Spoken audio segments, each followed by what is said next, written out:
Lúa camiña pola rúa. O mago rosa disfruta no seu chalano.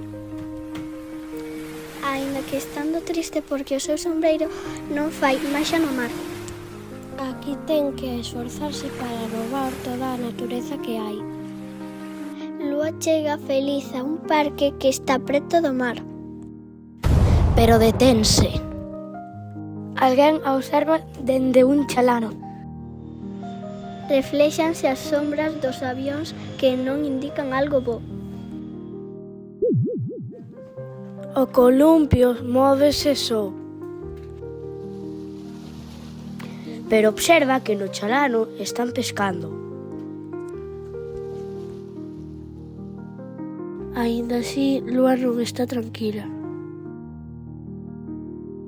Comeza a sentirse nerviosa. Non para de dar voltas.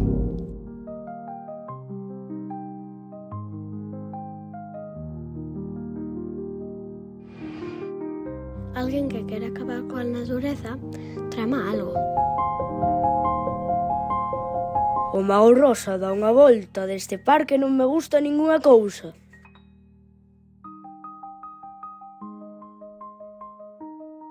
O mago rosa dá outra volta e vai á maleta a roubar follas. Árbores, veñan aquí, Lúa quedouse sin árbores no parque. Triste polo acontecido, decidiu marcharse.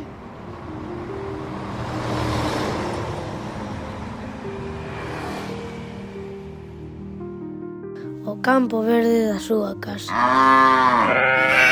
As súas ovellas, medo que lle poidera levar.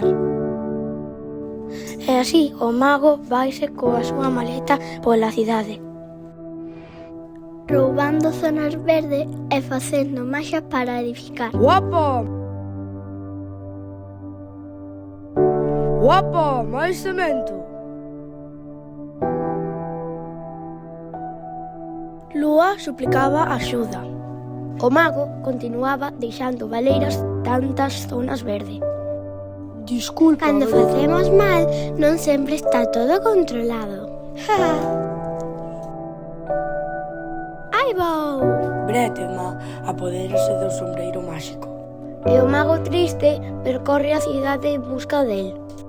No Ministerio de Defensa consegue recuperarlo, pero non tendo poder.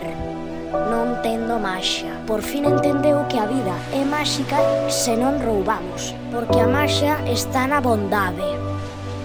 Que ante un temporal primeiro é axudar.